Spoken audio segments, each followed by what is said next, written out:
বিধানসভায় সই জালিয়াতি কাণ্ডের তদন্তে অভিষেক বন্দ্যোপাধ্যায়কে নোটিশ ধরিয়েছে সিআইডি। সোমবার ভবানী ভবনে তলব করা হয়েছে তৃণমূল সাংসদকে। কিন্তু এই শনি সোমের মাঝেই ঘটে গিয়েছে আরেক কাণ্ড।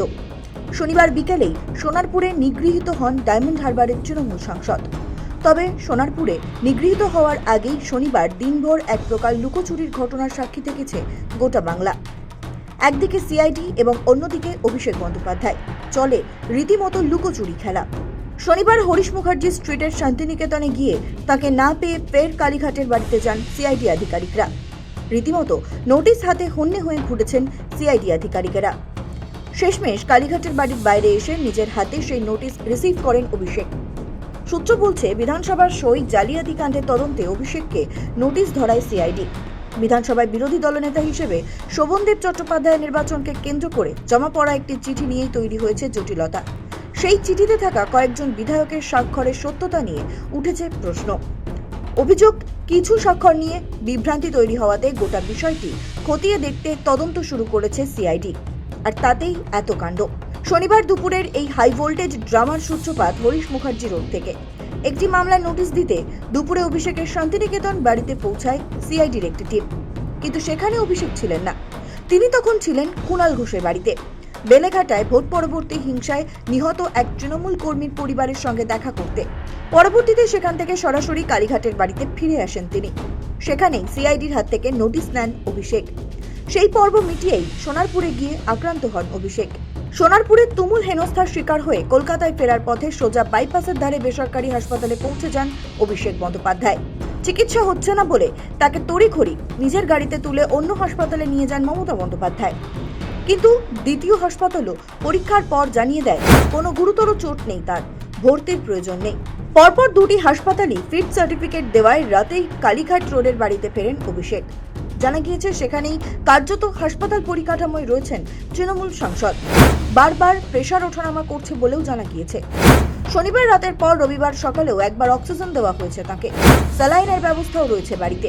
আইসিইউ ট্রেন্ড নার্সের নজরদারিতে রয়েছেন অভিষেক বন্দ্যোপাধ্যায়। নির্দিষ্ট সময় অন্তর পর্যবেক্ষণ করছেন ডাক্তারও। আচমকা ঘিরে ধরে মারধরের ঘটনায় যথেষ্ট উদ্বেগে ছিলেন তিনি। চোখের পুরনো সমস্যা রয়েছে অভিষেকের। আর শনিবারের ঘটনায় তার চশমা ভেঙে যাওয়াতে চোখের নতুন করে কোনো সমস্যা হচ্ছে কিনা সেদিকটিও লক্ষ্য রাখা হচ্ছে। শনিবারই মমতা বন্দ্যোপাধ্যায় সাংবাদিকদের সামনে জানিয়েছিলেন, অভিষেকের খোঁজ নিতে তাকে ফোন করেছিলেন রাহুল গান্ধী। অভিষেককে হায়দ্রাবাদে নিয়ে গিয়ে চিকিৎসার পরামর্শও দিয়েছেন বলে জানান মমতা। उन्होंने कहा, दीदी कोई ममता जी कोई जरूरत है तो मेरे को बताना तो मैं उसको हैदराबाद में ले जा सकता है और कोई भी जगह पे। ये राहुल जी मेरे को फोन पे बताया।